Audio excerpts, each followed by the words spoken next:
우리 자신이 사실은 죄에 대해서 잘 모릅니다. 그래서 죄를 가볍게 생각하고 또 죄를 쉽게 생각을 합니다. 또 언제든지 우리가 죄를 버리면 버릴 수 있는 것 이렇게 생각을 하기도 합니다. 근데 사실은 죄가 무엇인지를 우리가 잘 모르기 때문에 이와 같이 생각을 하는 것입니다. 죄가 무엇인지를 우리가 좀 정확하게 알려면 이 죄를 제거하기 위해서 지불된 비용이 무엇인지 이걸 알게 되면 우리가 죄를 정확하게 알아갈 수 있습니다. 죄를 제거하기 위해서 우리는 죄의 문제를 해결할 수 없다는 것을 하나님이 아시고 하나님의 아들 하나밖에 없는 독생자 예수님을 이 땅에 보내신 것입니다. 그 보내서 십자가에 못 박혀 죽으심으로 우리의 죄를 다 속량하신 것입니다. 그러니까 죄를 제거하기 위해서 지불된 값이 하나님의 아들 예수님을 이 땅에 보내셔서 죽이신 거죠. 이 사건에 대해서 성경이 우리에게 이렇게 기록을 합니다. 빌립보서 2장 6절로 8절 우리가 한번 읽어볼까요? 시작. 그는 근본 하나님의 본체시나 하나님과 동등됨을 취할 것으로 여기지 아니하시고 오히려 자기를 비워 종의 형체를 가지사 사람들과 같이 되셨고 사람의 모양으로 나타나사 자기를 낮추시고 죽기까지 복종하셨으니 곧 십자가에 죽으심이라. 근본 하나님의 본체신 하나님이신 그분이 하나님과 동등됨을 취할 것으로 여기지 않고 자기를 비웠다 하는 것입니다. 창조주신 그분이 피조물이 되신 것입니다. 영원하신 하나님이 한 시간 속에 들어오신 것입니다. 광대하신 하나님이 한 여인의 자궁 안에 들어와서 그 좁은 산도를 통하여 이 땅에 나오신 것, 이것이 바로 예수님이 이 땅에 오시는 과정이었습니다. 이렇게 예수님 자신도 자기를 축소하고 비운 것뿐만 아니라 사실은 이 사건에 예수님이 태어나심을 위해서 부르심을 받은 사람들도 다 마찬가지로 그 예수님의 탄생을 위하여 희생을 치렀습니다. 먼저 대표적으로 그 어머니 되는 마리아, 지금의 나이로 따지면 12살에서 아무리 많아도 14살 정도 되는 소녀입니다. 근데 그 소녀에게 어느 날 가브리엘 천사가 가서 너가 남자아이를 낳을 것이다. 깜짝 놀라서 저는 남자를 모릅니다. 남자를 알아야 내가 아이를 낳는데 나는 남자를 모릅니다.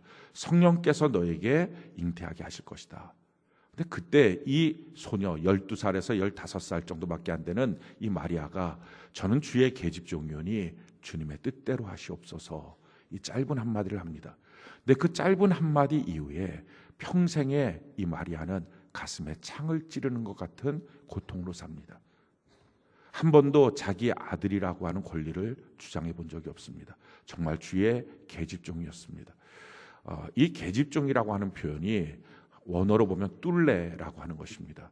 이 뚫레라고 하는 것이 어디에 등장하냐면은 사라가 아들을 못 낳았을 때 하가를 그 아브라함한테 집어넣습니다. 그때 내 여종을 집어넣겠다 할 때 이 여종이 뚫레입니다. 이 여종의 쓰임은 뭐냐면은 주인 마님이 아이를 못 낳으니까 이 자기가 데리고 있는 여종을 넣어서 그 주인이 아이를 잉태하기 위해서 아이를 낳게 되면 그 아이를 자기의 소유가 아니라 주인의 소유가 됩니다.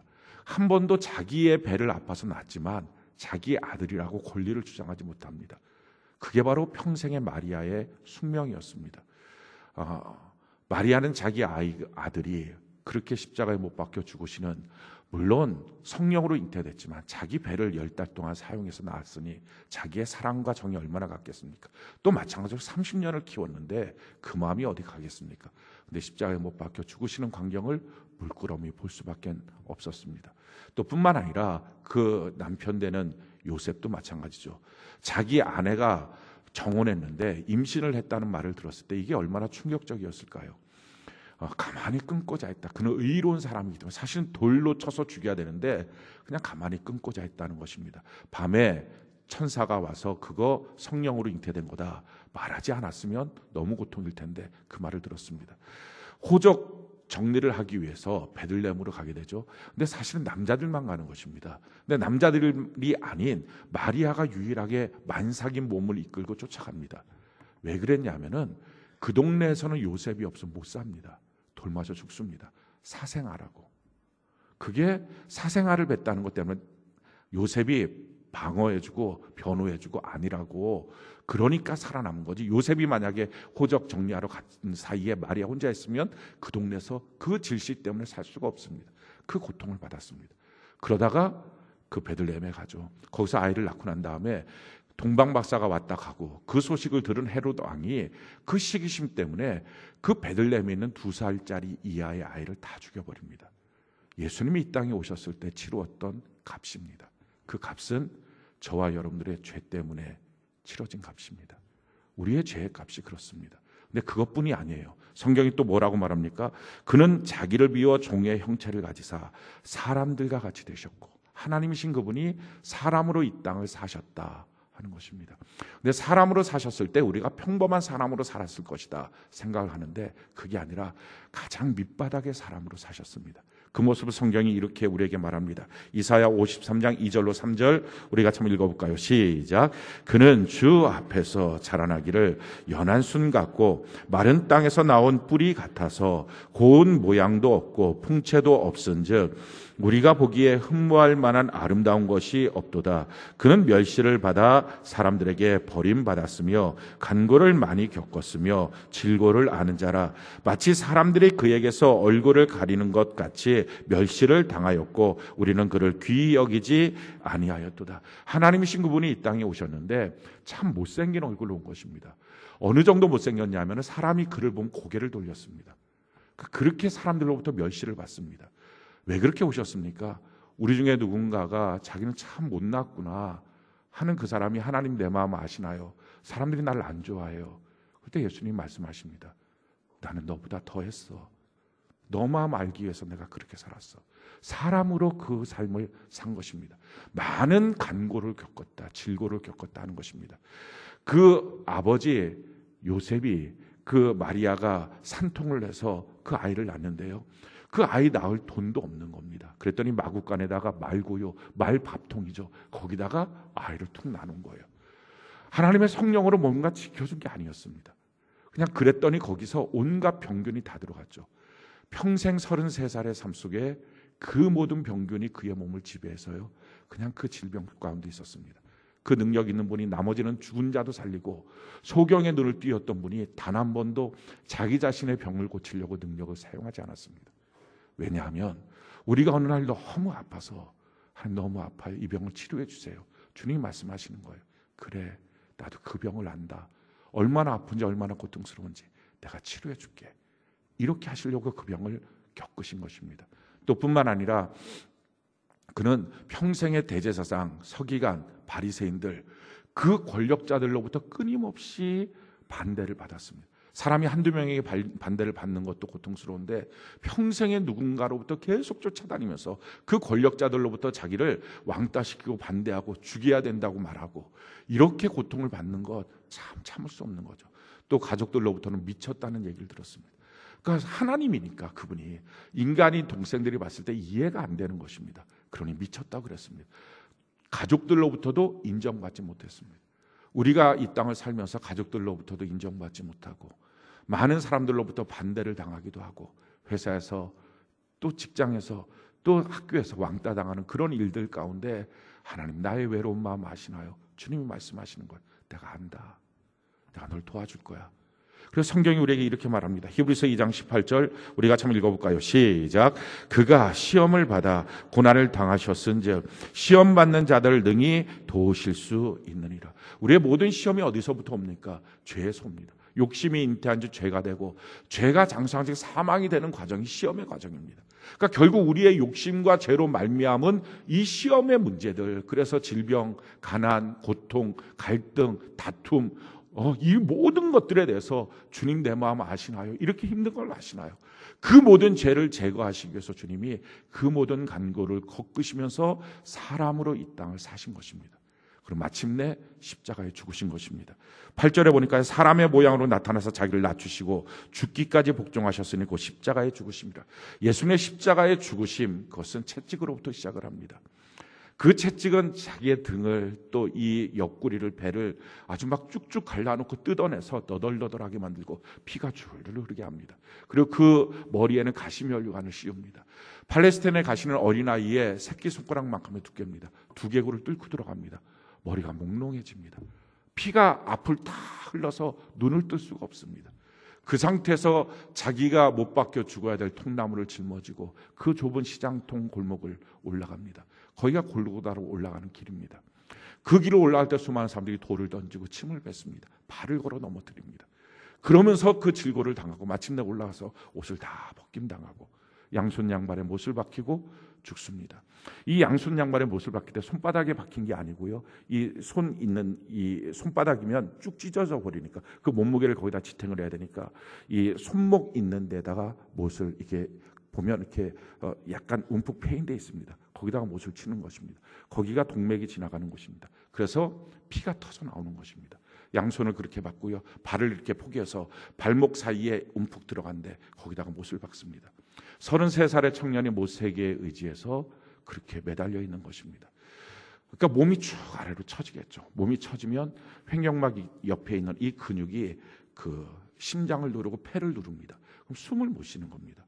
그러니까 숨을 못 쉬니까 숨을 쉬려고 못 세계에 자기의 몸을 의지해서 다시 올라옵니다. 그럼 피가 확 터져 나오죠. 그렇게 너무 고통스러우니까 다시 아래로 쭉 처집니다. 그럼 숨을 못 쉽니다. 숨 쉬려고 다시 올라옵니다. 이걸 6시간 하고서 물과 피를 다 쏟고 죽으신 것입니다. 왜? 저와 여러분들의 죄의 값을 치르기 위해서. 이게 죄의 비용이에요. 어떤 사람들은 자기가 자기의 죄를 짊어지고 가겠다 이렇게 말을 하기도 합니다. 내가 내 죄값 짊어지고 갈 거야. 그래서 자살하기도 합니다. 그럼 사람들이 더 이상 그의 죄에 대해서 논하지 않습니다. 죽었으니까 법정에 세우지 못합니다. 이게 세상 법정입니다. 근데 그렇게 해서 자기가 자기의 죄를 짊어지고 죽은 것처럼 보이고 유서도 쓰고 다른 사람한테 죄를 묻지 말라. 내가 내 죄를 짊어지고 가겠다. 근데 그 사람은 아마 자살하고 난 다음에 깜짝 놀랄 겁니다. 자기가 죽지 않았다는 사실을 발견할 거예요. 우리는요 자살하면 끝인 줄 압니다. 근데 사람은 안 죽어요. 영원히 안 죽습니다. 도리어 자기의 죄를 그대로 짊어지고 서 있는 자기의 모습을 발견하게 될 거예요. 성경이 우리에게 이렇게 말합니다. 히브리서 9장 27절 우리 같이 한번 읽어볼까요? 시작. 한번 죽는 것은 사람에게 정해진 것이요 그 후에는 심판이 있으리니. 죽으면 끝이 아니고요. 죽고 나면 심판을 받는다는 것입니다. 사람은 영원히 죽지 않아요. 그래서 그의 죄값을 따라서 영원한 지옥에 가든지 아니면 천국에 갑니다. 사람은 안 죽어요. 그러니까 그 사람 깜짝 놀랄 거예요. 자기 분명히 죽었다고 생각하고 자기의 목숨을 끊었는데 여전히 살아있네. 난 영원히 안 죽네. 이 죄를 짊어지고 이걸 청산해야 되는데 이걸 청산을 못하고 나는 영원한 지옥으로 가네. 이걸 발견할 거예요. 성경이 우리에게 이렇게 말합니다. 전도서 11장 9절 우리 같이 한번 읽어볼까요? 시작. 청년이여 내 어린 때를 즐거워하며 내 청년의 날들을 마음에 기뻐하여 마음에 원하는 길들과 내 눈이 보는 대로 행하라. 그러나 하나님이 이 모든 일로 말미암아 너를 심판할 줄을 알라. 우리가 사는 것 그냥 사는 것처럼 보이지만 하나님은 다 계산하시고 마침내 심판하신다 하는 것입니다.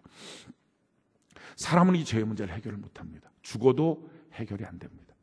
애써도 울어도 해결이 안 됩니다. 싹싹 빌어도 이 죄의 문제는 해결할 수 없습니다. 만약에 사람이 이 죄의 문제를 해결할 수 있다면 하나님의 아들 예수님이 이 땅에 오시지 않아도 됐을 것입니다. 그런데 우리의 죄라고 하는 것은요, 우리가 생각하는 것보다 너무 커서 하나님의 아들 예수님이 이 땅에 오시되 그냥 편하게 왕으로 오시는 게 아니라 사람의 모양으로 자기를 비우시고 그 간고를 겪으면서 사람으로 살아가시고 마침내 십자가에 못 박혀서 로마의 사형 형틀 중에 가장 무섭고 고통스러운 것이 십자가라고 합니다. 통계적으로 보면 제가 지금 정확한 통계는 모르겠는데요. 100명이 안 됐다고 합니다. 로마 전체 역사 속에 통계적으로 십자가에 죽은 사람이 그 중에 한 사람이 예수님이에요. 너무 잔인해서 사람들에게 행하지 않았던 형틀입니다. 그것을 통해야만 해결될 수 있는 죄, 그것도 하나님의 아들이 그렇게 죽어야만 해결될 수 있는 것, 그게 우리의 죄라는 것입니다. 그러니까 죄가 가볍지가 않은 거예요. 죄는요 사람이 어떻게 처리를 못하는 거예요. 이 죄의 문제, 내가 다시는 죄 안 짓고 살아야지, 이게 사람이 안 된다는 것입니다. 죄가 이렇게 견고하고 큰 것입니다. 그렇다면 도대체 이 죄가 뭡니까? 뭐길래 이렇게 무서운 것이고 하나님의 아들 예수님이 오셔야만 해결되는 것, 이렇게 무서운 것, 이게 죄가 도대체 뭡니까? 성경은 이 죄를 우리에게 이렇게 말씀하고 있습니다. 로마서 1장 18절 우리 같이 한번 읽어볼까요? 시작. 하나님의 진노가 불의로 진리를 막는 사람들의 모든 경건하지 않음과 불의에 대하여 하늘로부터 나타나나니. 성경 전체를 보면 하나님은 진노하시는 것이 언제나 한 가지였어요. 죄를 향해서만 진노하십니다. 어떤 사람을 향해서도 하나님은 진노하지 않으셨어요. 사랑하셨어요. 근데 하나님은 유일하게 죄를 향해서만 진노하십니다. 그러니까 성경에 여러분들이 읽다가 진노라고 하는 부분이 나오면 죄가 바로 연결되어 있다는 걸 보면 알 수 있습니다. 하나님의 진노가 나타났어요. 그 죄가 뭐였냐? 그게 바로 불의로 진리를 막는 것. 이게 죄였어요. 죄는요, 하나님의 진리를 내가 약해서 못 쫓아가는 게 아니에요. 죄는요, 하나님의 진리에 내가 부족해서 이르지 못하는 것, 그게 아니에요. 적극적으로 하나님의 진리를 막아버리는 것, 이게 우리의 죄예요. 그럼 도대체 우리가 하나님의 진리를 막고 있는 이 죄가 도대체 뭡니까? 그 죄를 성경이 이렇게 말해. 바로 다음 절이죠. 우리 19절 같이 한번 읽어볼까요? 시작. 이는 하나님을 알만한 것이 그들 속에 보이면. 아멘. 하나님을 아는 지식이에요. 그러니까 사람들이 하나님을 아는 것을 거절해버린 거예요. 이거를 내가 이해가 안 돼서 모르겠어요, 이게 아니고요, 알기 싫어해버리는 거예요. 창조주 하나님이 계신 것, 통치자 하나님이 계신 것, 심판자 하나님이 계신 것을 내가 알기를 싫어해버리는 거예요. 그게 죄예요.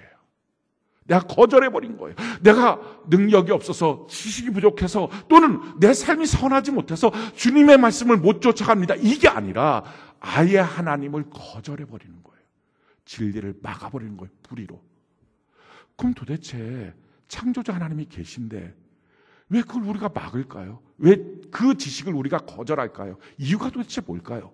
그 이유가 있어요. 성경이 이렇게 말하고 있습니다. 21절, 로마서 1장 21절 우리 같이 한번 읽어볼까요? 시작. 하나님을 알되 하나님을 영화롭게도 아니하며 감사하지도 아니하고 오히려 그 생각이 허망하여지며 미련한 마음이 어두워졌나니. 하나님이 창조 주신 걸 알면 그분께 영광을 돌리고 그분께 감사해야 되는 게 너무 맞잖아요. 그게 싫어서 안 하는 거예요. 그게 싫어서 하나님을 거절하는 거예요. 하나님께 영광 돌리기도 싫고요, 하나님께 감사하는 삶도 싫어요. 그럼 도대체 왜 그게 싫어졌을까요? 그 마음속에 창조주 하나님 앞에 감사하면 될걸, 창조주 하나님 앞에 영광 돌리고 살면 될걸, 왜 그게 싫을까요? 왜 예배가 싫을까요? 왜 하나님께 기도하는 게 싫을까요? 왜 하나님을 믿고 섬기는 게 왜 싫을까요? 이유는요, 자기 마음에 하나님의 자리에 딴 걸 놔둬서 그래요. 딴 걸 사랑해서 그래요. 성경은 그것을 우상이라고 말해요. 성경이 이렇게 말합니다. 23절 우리 같이 한번 읽어볼까요? 시작. 썩어지지 아니하는 하나님의 영광을 썩어질 사람과 새와 짐승과 기어다니는 동물 모양의 우상으로 바꾸었느니라. 우상으로 바꿨어요. 우리의 가장 대표적인 우상이 뭘까요? 그게 돈이에요. 사람들은요, 돈 때문에 돈을 믿고 살고 돈을 의지하고 돈 있으면 되겠다는 생각을 갖고 살아서 하나님께 영광 돌리고 감사하는 것을 거절하는 거예요, 스스로가. 돈이 참 큰 역할을 하는 것 같습니다. 근데 이 우상의 문제는요, 영속적이지가 않고 본질적이지가 않아요. 우리가 돈을 갖고 침대도 사요, 집도 삽니다. 돈을 갖고 있으면 사람들이 모이기도 해요. 막 음식도 사 먹이고 그러면 사람들이 옵니다. 돈을 갖고 있으면 책도 사요. 돈을 갖고 있으면 성형수술도 합니다. 그렇게 돈을 갖고 있으면 자기가 하고 싶은 걸 다 할 수 있을 것 같습니다. 그래서 심지어는 교회 나오는 이유 중에 한 가지가 하나님 내게 돈 주세요, 그 말하고 싶어서 교회 나와서 예배드리기도 합니다. 그래서 하나님이 돈을 주시면 좋으신 하나님, 내게 돈 안 주면 나쁜 하나님 안 믿을 거야, 하나님이 나한테 해준 게 뭐가 있어, 이렇게 하기도 합니다. 왜? 자기의 목적은요, 돈이 있는 거예요. 돈 때문에 하나님이 나를 창조하셨다, 하나님이 나의 심판자가 되신다, 그걸 거절하고 사는 것입니다. 근데 이 돈이라고 하는 이 우상은요, 본질적이지도 않고 영속적이지도 않아요. 침대는 사지만 단잠은 안 줘요. 우리가 침대 사는 이유가 뭐예요? 푹 자려고. 그게 안 돼요. 집은 멋진 집을 사지만 행복한 가정은 돈이 절대 줄 수 없어요. 돈으로 사람들은 모아놓지만 진짜 사랑은 없어요. 돈으로 책은 사지만 지혜는 없고요, 성령수술은 하지만 아름다움은 없어요. 이게 우상이에요. 근데 그것 때문에 사람들은요, 하나님을 믿고 하나님을 따르는 일들을 속으로부터 거절합니다. 결국 그 결과가 어떻게 됐습니까? 이 죄, 이게 근원적인 죄거든요. 이 근원적인 죄의 결과가 어떻게 됐는가? 우리 로마서 1장 24절로 25절 우리 같이 한번 읽어볼까요? 시작. 그러므로 하나님께서 그들을 마음의 정욕대로 더러움에 내버려 두사 그들의 몸을 서로 욕되게 하게 하셨으니 이는 그들이 하나님의 진리를 거짓 것으로 바꾸어 피조물을 조물주보다 더 경배하고 섬김이라 주는 곧 영원히 창송하실 이시로다. 아멘. 어떻게 됐습니까? 하나님과의 관계가 끊어졌어요. 이 죄는요, 아웃 오브 오더예요. 하나님 날 창조하셨는데 창조의 목적대로 안 가는 거죠. 하나님과 나와의 관계가 끊어져 버리게 만드는 것. 이게 죄입니다. 그래서 이사야 59장 1절로 2절 우리가 한번 읽어볼까요? 시작. 여호와의 손이 짧아 구원하지 못하심도 아니요 귀가 둔하여 듣지 못하심도 아니라 오직 너희 죄악이 너희와 너희 하나님 사이를 갈라놓았고 너희 죄가 그의 얼굴을 가리어서 너희에게서 듣지 않으시게 함이니라. 죄로 말미암아 하나님과 우리와의 관계가 끊어져 버렸습니다. 그래서 문제는요, 사람은 하나님이 만드셨잖아요. 이 목숨도 하나님이 주신 거잖아요. 생기도 주신 거잖아요. 내 삶의 모든 것도 하나님이 주셨잖아요. 근데 하나님과의 관계가 끊어지니 더 이상 하나님으로부터 공급받지 못합니다. 그러니까 지금 있는 자원을 갖고 사는 거예요. 그러니까 얼마나 힘들어요. 눈에 뻔히 보이는 것이 전부예요. 그러다 보니까 어떡합니까? 짓밟고 사는 거예요. 다툼, 갈등, 이게 끊이질 않는 거예요. 성경이 우리에게 이렇게 말합니다. 야고보서 4장 2절 우리 같이 한번 읽어볼까요? 시작. 너희는 욕심을 내어도 얻지 못하여 살인하며 시기하여도 능히 취하지 못함으로 다투고 싸우는도다. 너희가 얻지 못하면 구하지 아니하기 때문이라. 욕심을 내도 얻지 못하고 살인하고 시기해도 능히 취하지 못해서 서로 다투고 싸운다는 것입니다. 왜? 하나님과의 관계가 끊어지고 나니까 더 이상 공급이 없어요. 지금 주어진 것이 전부예요. 그러니까 여기서 있어야 되니까 남들보다 나는 더 가져야 돼요. 그러려면 짓밟아야 돼요. 구해야 얻는 것을 하나님과의 관계가 죄로 끊어져서 구할 수 있는 방법을 잃어버린 거예요. 기도의 능력을 상실했어요. 죄가 있으니까. 결국 그래서 어떻게 됐습니까? 부모가 가장 사랑하는 자기 자녀한테 너 싸워서 지지 마. 너가 짓밟고 올라가야 돼. 이렇게 가르쳐요. 학교에서 혹시라도 맞아갖고 멍들어갖고 오잖아요. 그럼 내 아이가 이렇게 아팠구나. 이 마음보다는 어디 가서 맞고 다녀. 왜요? 이거 한 대 맞는 게 문제가 아니라 그러면 짓밟힐까 봐. 그러면 한정된 자원 안에서 너가 못 살까 봐. 그래서 그 부모가 사랑하는 자녀에게 하는 말이 이겨야 돼. 싸워야 돼. 너가 아무튼 남이라도 짓밟고 올라가야 돼. 그래야지 대학도 가고 그래야지 직장도 가. 이 말을 해주는 거예요. 온통 전쟁으로 만들어놨어요. 무엇이? 죄가. 그럼 여기서 벗어날 수 있습니까? 못 벗어난다는 거예요. 사람은 이 죄의 문제를 해결할 수 없다는 거예요. 심지어 자기가 죽어도 죄가 해결이 안 된다는 거예요. 이게 죄예요. 사람들은요, 창조주 하나님을 모른다고 말해요. 근데 아니에요. 우리가 다음 주에는 창조 신학에 대해서 다음 주에 강의를 듣고요. 이번 주에는 동성애에 대해서 강의를 듣게 될 것입니다. 이 두 가지가 반드시 들어야 됩니다. 왜냐하면 죄의 뿌리는 창조에 대한 문제예요. 근데 그것을 진화로 잘못 가르쳐줘서 세상에 우리가 밀림 속에 들어가서 아무도 사람 손길이 닿지 않은 밀림 속에 들어가서 보니까 너와 집 하나가 있는 거예요. 그럼 누구든지 이렇게 말합니다. 아니 누가 이 밀림 속에 들어와서 여기서 집을 져놨어? 다 그렇게 말해요. 어느 누구도 바람이 탁탁탁 와고 툭툭툭 지가 와서 부딪혀서 너와 집이 만들어졌네? 이렇게 미친 소리 안 해요. 아니 그 허술한 너와 집도 누군가 와서 만들어야 만들어진다는 걸 아는데 훨씬 더 정교한 우리의 육체가, 이 우주가, 이 지구가 빅뱅으로 뻥 터져서 어떻게 우연히 하다 보니까 뭐가 만들어졌다고요? 세상에 이런 신화가 어디 있습니까? 근데 그걸 과학이라고, 과학자들 그걸 과학이라고 말을 안 하거든요. 진화론이라고, 이론이라고 말하거든요. 증명이 안 되니까. 근데 사람들한테 그걸 학생들한테 가르쳐 놓는 거예요. 뿌리가 없어졌어요. 그랬더니 하나님을 알지 못하게 만드니까, 그래서 결국은 하나님과 단절되니까 하나님부터 공급받을 수 있는 길이 무엇인지를 다 상실해버려서 싸워서 이기는 것밖에는 길이 없다고 생각하는 거예요. 구해야 얻는 건데 그것이 지금 이 시대입니다. 우리가 지금 그렇게 우리 자녀를 만들어 놓고 있는 것입니다. 거기서 멈추는 게 아니에요. 성경이 우리에게 이렇게 말하죠. 로마서 1장 24절로 25절에 보니까요. 그러므로 하나님께서 그들을 마음의 정욕대로 더러움에 내버려 두사, 하나님께서 우리와의 관계가 끊어져 있는 광경을 내버려 둔 거라고 말합니다. 간섭하지 않아요. 공급해 주지 않아요. 그래서 우리가 결국은 한정된 자원 안에서 싸울 수밖에 없는 거예요. 너희가 얻지 못하는 것은 구하지 않기 때문인데 하나님께로부터 받아야 되는데 너는 싸우는 방법밖에 모르는구나. 옆 사람밖에 모르는구나. 그래서 옆에 가게라도 하나 차려놓으면 가서 데모를 하는 거예요. 싸우는 거예요. 얻어내야 되니까 왜 여기다 차려놨냐고. 그렇게 하는 거예요. 서로 다투고 형제 자매들끼리도 돈 때문에 싸우는 것이 벗어나고 싶어도 벗어나지가 않는 거예요. 왜? 사람은 죄의 문제를 해결을 못하니까. 부모 자녀 간에도 요즘에 보면요, 부모를 칼로 찔러 죽이잖아요. 돈 때문에. 해결이 안 되는 거예요. 누구는 그렇게 하고 싶어서 할까요? 근데 돈이 자기 마음속에 그 우상이, 그 죄가 자기를 끌고 그렇게 가는 것입니다. 뿐만 아니라 하나님과의 관계가 끊어지고 나니까 사람이 온통 하나님으로부터의 선함을 공급받지 못해요. 다 더러워졌어요.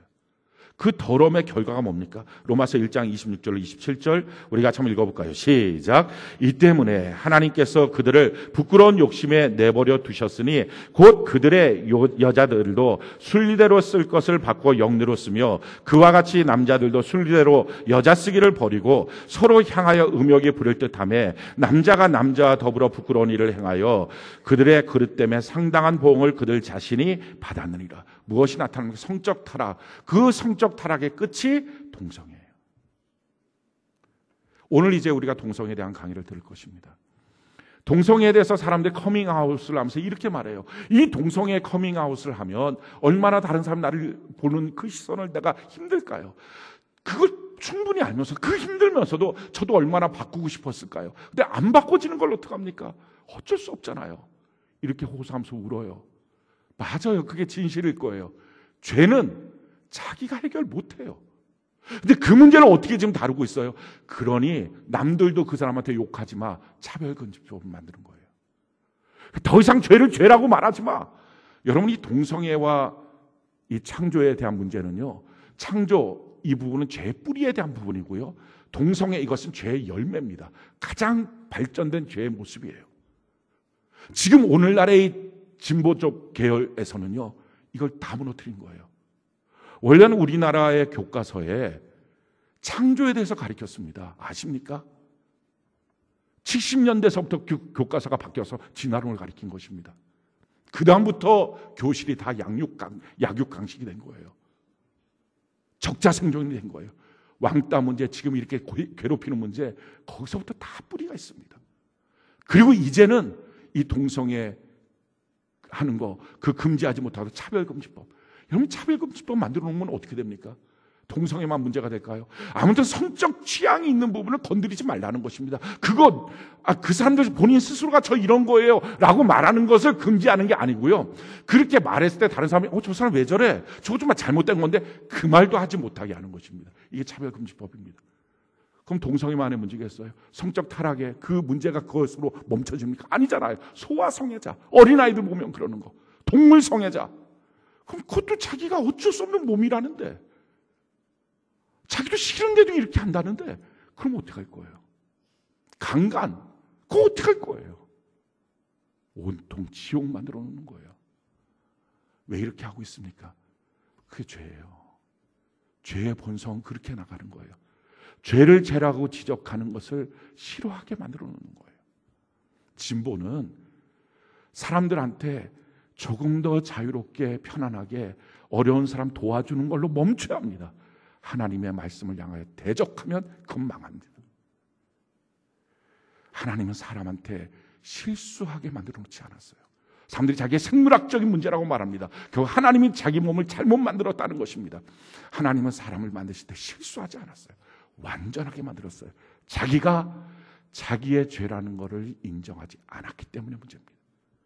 자기가 고치려는데 안 고쳐진다. 맞다고요. 그거 고쳐지려면 자기의 노력으로 안 고쳐지고 예수 그리스도의 십자가의 공로만이 고칠 수 있다고요. 이걸 선포해야 되는데 이제는 더 이상 그 종교에 대한 선포도 하지 못하게 하는 게 차별금지법이에요.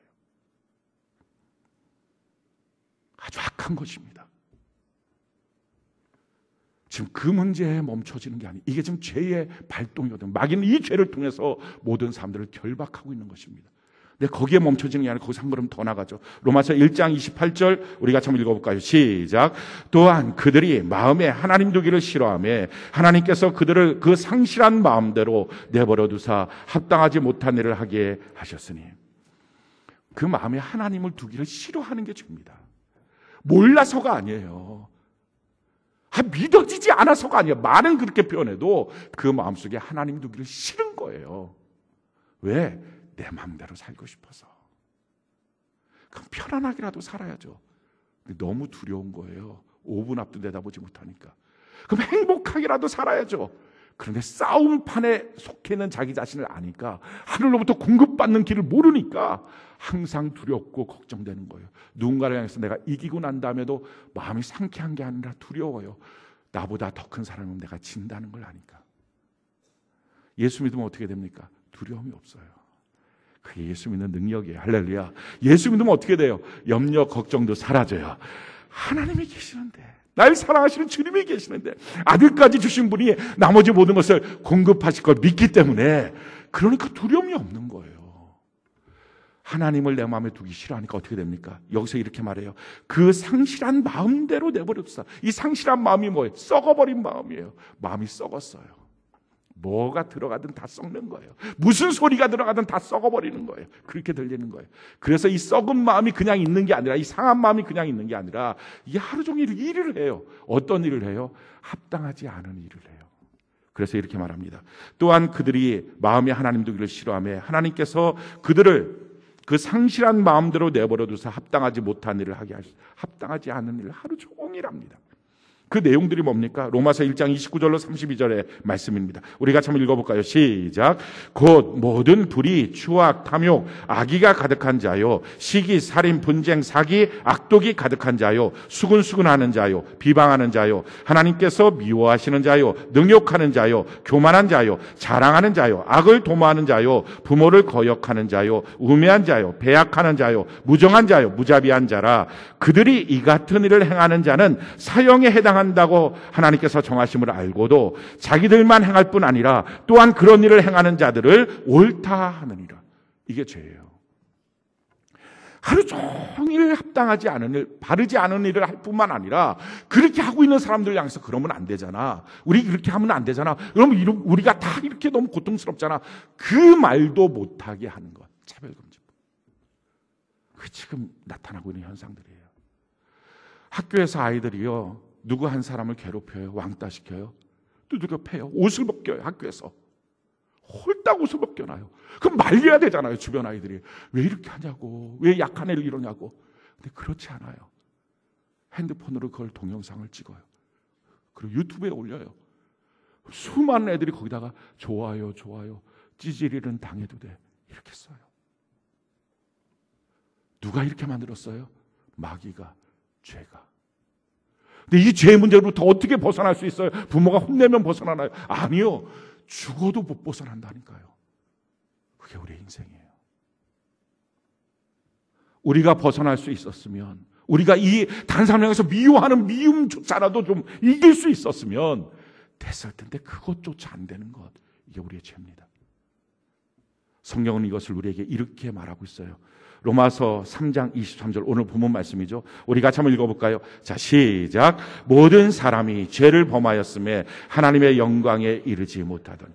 이것은 한두 명이 죄진 게 아니고 모든 사람이 죄를 진 거예요. 모든 사람이 이런 죄 가운데 있는 거예요. 하나님의 영광에 이르지 못한다는 것은요, 하나님 앞에 서지 못했습니다, 그 말이 아니고요, 하나님의 공급을 받기에 너무 안 되는 거예요. 그 받는 법도 몰라요. 하나님의 선함을 공급받을 수 있는 법도 몰라요. 죄를 이길 수 있는 능력도 없어요. 죄에 속박당해서 죄 아래에 있는 것입니다. 죄의 지배를 받고 있는 거예요. 이게 지금 우리의 신세입니다. 성경이 우리에게 이렇게 말하죠. 야고보서 1장 17절 우리 같이 한번 읽어볼까요? 시작. 야고보서 1장 17절에 보면 온갖 좋은 은사와 온전한 선물이 다 위로부터 빛들의 아버지께로부터 내려오나니 그는 변함도 없으시고 회전하는 그림자도 없으시니. 아멘. 하나님이 다 주신다고요. 근데 그 공급받는 법을 잃어버린 거예요. 그래서 예배 드리기가 힘든 거예요. 바쁜 일이 생기면 예배를 못 드리는 이유가 공급받는 법을 몰라서 그래요. 기도 시간 1시간 하나님께서 하라 하셨는데도 못하는 이유, 5분밖에 안 해도 눈이 떠지고 하는 이유, 기도를 통하여 하나님의 공급을 받는 법을 잃어버린 거예요. 원래는 그렇게 공급받았거든요. 사람은 창조됐을 때 죄로 말미암아서 하나님의 영광에 이르지 못했어요.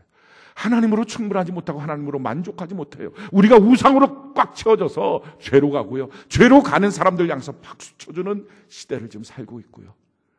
그 시대 속에 지금 우리는 우리 자녀를 키우고 있습니다. 그래서 오늘 오후에, 다음 주 오후에 강의 드려야 된다는 거예요. 바른 지식이 뭔지, 그래갖고 동성애의 문제가 지금 왜 이런 문제가 됐는지, 다음 주에 가서 진화론이 왜 아닌지, 우리의 손만 봐도 창조인 걸 아는데 사실은 그걸로 진짜 창조였구나, 그게 아니고요. 자기의 위선과 거짓을 좀 벗기라는 거예요. 자기도 알고 있잖아요. 자기 몸이 우연히 아메바로부터 진화돼서 뻥 터져서 만든 게 아니라는 거. 창조자 하나님을 시인하고 인정하며 살아야 된다는 거. 우리가 하나님을 잃어버렸더니 어떤 문제가 생겼습니까? 죄를 짓는데 두려워하지도 않아요. 뿐만 아니라 그 죄로부터 벗어나지도 못해요. 이런 우리의 인생의 문제가 어떻게 합니까? 성경에 이 로마서 3장 23절 24절은 분수령이라고 말해요. 사람은 못한다. 모든 사람이 죄졌다. 하나님의 영광에 이르지 못한다. 이게 바로 성경의 선포라는 거예요. 오늘 누구도 못합니다. 이 죄의 문제 아무도 해결하지 못합니다. 근데 여기서 멈춰졌으면 우리는 다 절망이에요. 근데 24절이 있어요. 24절의 내용의 핵심이 뭐예요? 하나님이 하신다. 할렐루야. 그래서 너무 감사한 거예요. 하나님이 길을 열어주신 거예요. 우리 24절 같이 한번 읽어볼까요? 로마서 3장 24절 우리 같이 한 목소리 시작. 그리스도 예수 안에 있는 속량으로 말미암아 하나님의 은혜로 값없이 의롭다 하심을 얻은 자 되었느니라. 하나님께서 예수 그리스도를 이 땅에 보내주셔서 그 놀라운 값을 치르시고 그 십자가의 죽으심으로 우리의 모든 죄를 속량하셨다는 거예요. 우리의 모든 죄를 대신 갚아주셨다는 거예요. 그래서 마지막 십자가에서 예수님이 테텔레스타이, 내가 다 갚았어, 그 말씀하신 거예요. 사랑하는 성도 여러분, 저와 여러분들의 인생의 모든 죄를 우리 예수님이 다 갚아주신 것입니다.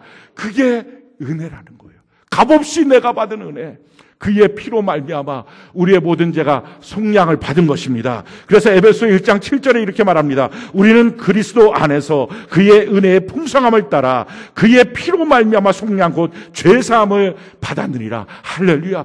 예수 그리스도 안에서 그의 피로 우리의 모든 죄가 씻김을 받은 것입니다. 이걸 누가 받을 수 있어요? 예수님의 이 십자가의 공로를 누가 받을 수 있어요? 25절에 보니까요, 이 예수를 하나님이 그의 피로써 믿음으로 말미암은 화목제물로 믿어지는 사람, 성령의 역사예요. 사랑하는 성도 여러분, 오늘 이 시간 그래서 우리는 성령 하나님의 도심이 필요합니다.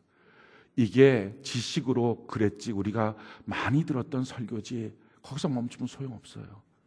정말 우리가 우리 자신에 대해서 어찌할 수 없는 죄의 모습을 우리가 봐야 합니다.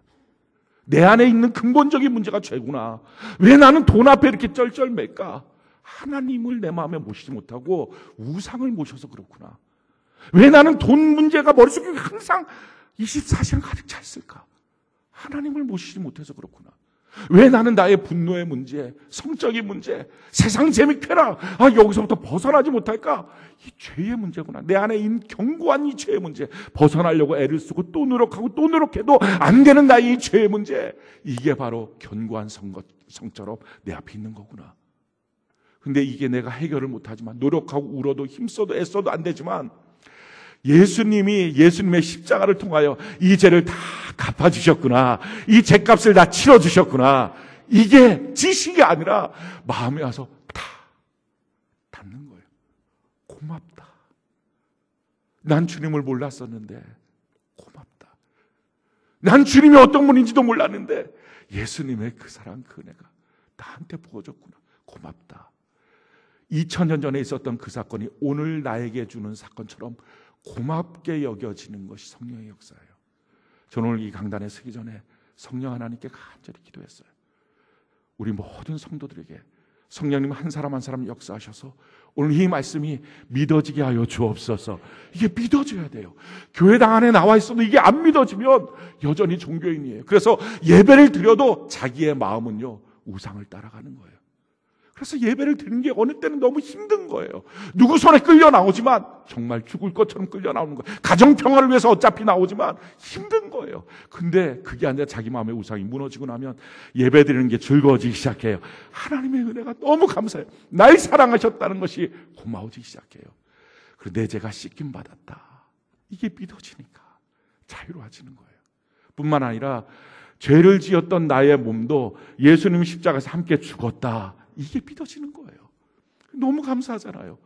정말 죽을 것 같은 내 인생, 죽어도 해결되지 않을 것 같은 내 인생을 예수님이 십자가에 못 박혀 죽으실 때 나를 같이 붙잡고 주님이 죽으셨구나. 그러면 죄로 말미암아 죽을 수밖에 없는 내 몸은 죽었고 이제 예수 안에 나는 새로운 피조물로 다시 살아났구나. 이게 믿어지니까요. 새로운 인생을 살 수 있는 힘과 능력이 생기는 것입니다. 성경이 이것을 우리에게 이렇게 말합니다. 로마서 6장 6절 우리가 한번 읽어볼까요? 시작. 우리가 알거니와 우리의 옛사람이 예수와 함께 십자가에 못 박힌 것은 죄의 몸이 죽어 다시는 우리가 죄에게 종노릇하지 아니하려 함이니. 아멘. 우리의 옛사람이 십자가에서 예수님과 십자가에 못 박혀 죽었어요. 그래서 너무 놀라운 고백을 우리가 하게 되죠. 갈라디아서 2장 20절 우리 같이 한번 한 목소리 읽어볼까요? 자, 시작. 내가 그리스도와 함께 십자가에 못 박혔나니 그런즉 이제는 내가 사는 것이 아니요 오직 내 안에 그리스도께서 사시는 것이라. 이제 내가 육체 가운데 사는 것은 나를 사랑하사 나를 위하여 자기 자신을 버리신 하나님의 아들을 믿는 믿음 안에서 사는 것이라. 내가 예수님과 함께 십자가에 못 박혀 죽었고 이제 내 안에는 예수님이 살아계시고 예수를 믿는 믿음으로 내가 사는 것이다 하는 고백을 하는 것입니다. 예배당 안에 나와 있어도 오늘 이 만남이 없으면요 다 허무한 거예요. 다 힘든 거예요. 제가 성령 하나님과의 만남을 30살에 가졌거든요. 그 전에도 저는 대학을 졸업하고 나서 신학대학원에 가서 그 대학부 담당 전도사를 했습니다. 사역도 했어요. 제가 전도사 했을 때 대학부가 처음에 2명 시작했다가 나중에 제가 1년 만에 100명을 만들어서 부흥을 시켰어요. 근데 물론 그때는 예수도 몰랐고 성령도 없었고 그냥 부흥을 시킨 거예요. 제 부흥의 전략이 너무 간단했어요. 모여갖고 고스톱을 한 거예요. 예배 시간에 고스톱을. 제가 슬슬 이뤄주기도 하고 막 애들이 막 광분을 하는 거예요. 막 고스톱 끝나고 나면 애프터로 가자. 그래서 맥주 한 잔씩 마시고 대부흥의 역사가 일어났어요. 1년 만에 2명에서 100명이 된 거예요. 근데 너무 놀랍죠? 그렇게 됐으면 너무 그 안에서 행복해야 되잖아요. 근데 아니에요. 애들끼리 서로 이 사람이 이래요. 저 사람이 저래요. 이렇게 미워요. 저렇게 견딜 수 없는 건 날마다 그런 소식을 듣는 거예요. 저도 힘들고요. 그래서 제가 이건 아니다. 너무 허전하니까 도망갔어요. 부흥이 아닌 거예요. 사람만 모아놨다고 부흥이 아니더라고요. 도망갔어요. 군대로 도망갔어요. 여러분 죽어도 해결되지 않는 죄가 군대 간다고 해결이 되겠어요? 해결 안 돼요. 갔다 나와도 똑같아요. 제가 카나다에 가서 성령 하나님을 만났고 그러고 나서 나의 죄를 발견하고 죄의 씻김을 받았어요. 그때 만난 것이 이거예요. 내가 살 길이 열렸구나. 내가 아는 방식으로 인생 살면 안 되는데 살 길이 열렸구나. 우리 주님이 날 위해서 나 같은 자를 위해서 십자가를 지셨구나. 지금도 저는 주님의 십자가에 대한 찬양을 부르면 눈가에 눈물이 맺혀요. 눈물이 흐릅니다. 너무 고마워서, 너무 감사해서. 그 예수님의 십자가로 우리의 인생의 길이 바뀌어진 거예요. 성경이 우리에게 이렇게 말합니다. 고린도서 5장 15절 우리 같이 한번 읽어볼까요? 시작. 그가 모든 사람을 대신하여 죽으심은 살아있는 자들로 하여금 다시는 그들 자신을 위하여 살지 않고 오직 그들을 대신하여 죽었다가 다시 살아나신 이를 위하여 살게 하려 하심이라. 얼마나 멋진 삶입니까? 이 땅에는 모든 삶이 어떻게 산다고요? 자기를 위해서 살아요. 자기 사랑하고 돈을 사랑하고 왜 있는 자원에서 자기가 살아야 되니까 그래서 눈을 뻘겋게 뜨고 서로 싸우고 밟고 올라가야지 자기가 얻어지는 거예요. 그렇게 갈등하고 그 갈등을 자기 자녀에게 대물림시키고 그렇게 싸워야 된다고 가르쳐주고 절대 지지 말라고 가르쳐주고 순한 마음조차 다 없애버리고 그런데 예수 믿고 나니까요. 예수 십자가를 만나고 나니까 두려움도 염려도 걱정도 없어지고요. 인생이 달라졌어요. 나를 위해 살지 않고 예수를 위해 살 수 있는 삶의 방향이 바뀌어졌어요. 얼마나 감사해요. 삶이 고귀해진 거예요. 아름다워진 거예요. 이게 예수 믿는 거예요. 종교로서 기독교가 아니고요. 정말 날 위해서 죽으신 예수님, 그 십자가를 만나야 돼요. 우리가 어찌할 수 없는 그 죄를 덮어버리신 하나님의 은혜, 그게 예수님이 나에게 주신 선물이거든요. 그걸 만나야 돼요. 제가 30살에 만나고 난 다음에 그럼 그 뒤로는 그 지긋지긋한 죄를 다 제거했으니 주님이 죄를 안 졌을까요? 아니겠죠. 그 뒤로도 끊임없이 죄를 졌어요. 왜? 그때 제 마음에 있던 죄는 다 무너졌어요. 죄로 종되었던 나는 다 죽었어요. 그런데 죄는 제 육체에 붙어 있었어요. 육신에. 그래서 이 육신의 관성의 법칙처럼 날마다 죄가 나타났어요. 아마 여러분도 그럴 것입니다.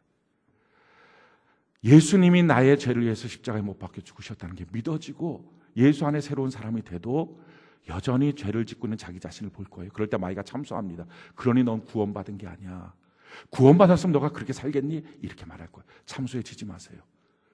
여전히 우리의 육체는 죄에 익숙한 모습입니다. 그런데요, 성경은 말해요.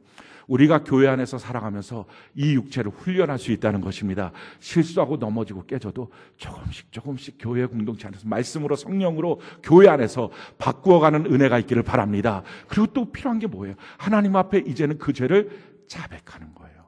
사랑하는 성도 여러분, 전에는 어떻게 했다고요? 죄를 감춰요. 뿐만 아니라 죄를 지은 사람들이 자꾸 감추다 보니까 그게 힘드니까 이제는 죄에 대해서 말하지 마. 차별금지법 말하지 마. 아예 법까지 동원해서 정치인들을 동원해서 말하지 마. 이렇게 말해요. 죄를 짓는 사람을 향해서 야, 저 사람 괜찮은 거야. 그냥 박수 쳐줘. 옳다고 인정해줘. 이렇게 말하는 거였어요. 근데 이제 예수 그리스도 안에서 우리의 죄의 문제를 고백하고 죄가 제거되고 나니까 육신에 속해 있는 죄를 지을 때는요, 우리 주님 앞에 우리가 이제는 자백을 할 수 있어요. 주님, 제가 이 죄를 졌어요. 주님, 제가 이 죄를 졌어요. 우리 주님이 얼마나 귀하신 분인지, 얼마나 좋으신 분인지 그렇게 고백하면 우리의 죄를 깨끗하게 씻어주세요. 그게 주님의 은혜예요. 그래서 다시 깨끗해져서 다시 결심하는 거예요. 그러다 우리가 살다가 또 넘어질 수 있죠. 그래도 또 회개하면 돼요. 저는 여러분들이 회개가 이기게 하는 그리스도인이 되기를 바랍니다. 어느 날 자포자기하지 말라고요. 자기의 죄성 앞에 어쩔 수 없다고 말하지 말라고요. 육신에 속해 있는 이 죄, 이것 때문에 지지 말고요. 계속 회개하고 교회 공동체 안에 성령과 성경으로 말미암아 이기는 자가 되는 은혜가 있기를 바랍니다. 성경이 우리에게 이렇게 말하는 거예요. 요한일서 1장 9절 우리 같이 한번 읽어봅시다. 시작. 만일 우리가 우리 죄를 자백하면 그는 미쁘시고 의로우사 우리 죄를 사하시며 우리를 모든 불의에서 깨끗하게 하실 것이다. 깨끗하게 하십니다. 사랑하는 성도 여러분, 혹시 여러분들이 살다가 이미 구원을 받았는데 예수 십자가의 은혜를 경험했는데 내가 그것을 만났는데 그래서 주님 계셔서 너무 고마워요. 주님 십자가 때문에 너무 감사해요. 그랬는데 어느 날부턴가 그 은혜가 자꾸 사라지거든. 어느 날부턴가 진짠가? 정말 예수님의 십자가가 정말이야? 그 혹시 들은 얘기 아니야? 하는 느낌이 들거들랑 여러분들이 하셔야 될 게 있어요. 그때 꼭 필요한 것은요, 누군가를 용서하는 거예요. 왜 은혜가 흐려졌는지 아십니까? 내가 용서하지 않아서 그래요. 성경이 우리에게 이렇게 말합니다. 마태복음 6장 14절로 15절 우리 같이 한번 읽어볼까요? 시작. 너희가 사람의 잘못을 용서하면 너희 하늘 아버지께서도 너희 잘못을 용서하시려니와 너희가 사람의 잘못을 용서하지 아니하면 너희 아버지께서도 너희 잘못을 용서하지 아니하시리라. 용서하면 은혜가 다시 부어져요. 코리텐붐 여사라고 아마 여러분들이 잘 아실 겁니다. 자기 집에 유태인들을 숨겨뒀다는 이유 때문에 그 독일 게슈타포에 걸려갖고 집안 전체가 수용소로 끌려갔어요. 가장 혹독하다는 라벤스부르크 수용소로 간 거예요. 거기서 그 간수들이 날마다 때리고 고문하고 이 소녀들을 옷을 홀랑 벗기고 능욕을 주고 그 고통 가운데 견디지 못하고 자기 언니 베시가 거기서 죽었어요. 그 간수한테 맞다가. 자기도 사실은 그럴 목숨이었는데 행정착오가 일어나서 석방 명령서가 내려진 거예요.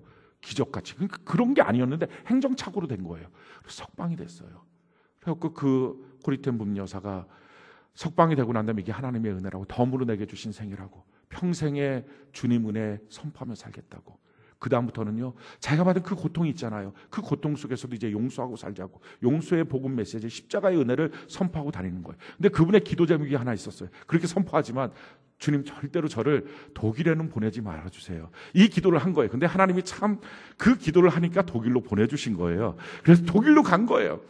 그 간 것까지 어떻게 하겠어요? 하나님이 보내주셨는데 갔어요. 갔고 다시 또 십자가의 복음, 용서의 복음을 선포하고 있는데, 그러면서 이제 끝나고 난 다음에 자기가 그 라벤스부르크의 수용소에 있던 사람이라고, 독일 여러분들을 용서하겠다고 한 사람 한 사람씩 나와서 용서의 포옹을 한 거예요. 근데 그렇게 한 사람 한 사람 줄서 나오는 가운데 바로 뒤에 보니까 그 간수가 있는 거예요. 자기 언니를 때려 죽이고 자기에게 능욕을 줬던 그 간수. 그 고리테문 여사가 말하는 게 이거예요. 온몸이 얼어붙었대요. 꼼짝 못하고 서 있었대요. 눈물도 나지 않았대요. 그래서 하나님께 이렇게 말했대요. 여기서 집회를 멈출게요. 더는 못 가겠어요. 근데 그때 하나님이 이렇게 말씀하시더래요. 용서하라. 주님, 안 돼요. 안 돼요. 그 사람을 보면 내 언니 떠오르고요. 그때 당했던 나의 그 아픔이 떠올라요. 안 돼요. 그때 주님이 이렇게 말씀하시더래요. 나는 지금 너의 감정과 너한테 동의를 구하는 게 아니라 명령하는 거야. 용서하라. 눈물이 팍 쏟아지면서 주의 명령임을 할게요. 그 사람 끌어안았대요. 주의 사랑으로 용서합니다. 그 사람 자기 얼굴을 기억을 못하더래요. 얼마나 많은 사람들을 그 사람이 거기서 자기의 직무처럼 괴롭혔을 거예요. 그것도 그 사람이 벗어날 수 없는 죄의 짐이었을 겁니다. 그랬대요. 다 끌어안는 그 순간에 놀라운 일이 자기의 생애에 생겼대요. 그동안 십자가의 복음을 증거하고 용서의 복음을 증거했는데 그 순간에 자기가 십자가 앞에 섰대요. 자기의 인생이 바뀌었대요. 그럼 십자가 앞에 서기를 원하십니까? 용서하는 거. 그러면 우리가 한순간에 옮겨져요. 십자가 앞에 설 수 있어요.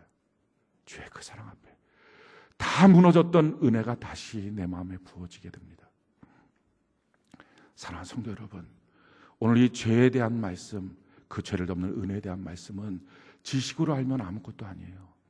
근데 이것이 만나지면 우리의 인생을 바꿉니다. 오늘 성령으로 우리 모두가 그 십자가의 사랑이 만나지는 귀한 역사 있기를 바랍니다. 그리고 평생을 살면서 우리가 죄를 이기는 자로 한 걸음 한 걸음 교회 공동체 안에서 걸어나가는 저와 여러분들 되기를 예수님 이름으로 축원합니다.